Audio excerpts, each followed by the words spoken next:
Hey guys, this is Yasmin and this video is going to be about materials and equipment safety. So you're going to find this sign next to the most important information that you should know for your board exam. We're going to start with mercury hygiene. So what you should know is that the most dangerous way of intoxication by mercury is through inhalation. So this is a key word. You should also know the signs of acute mercury toxicity in case they ask you on the board or in case a patient presents with these signs. So these signs are four.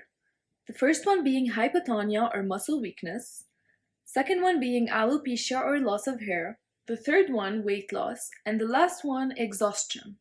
So you should know those. Then we're going to talk about environmental contaminants. So you can get contaminated through mainly two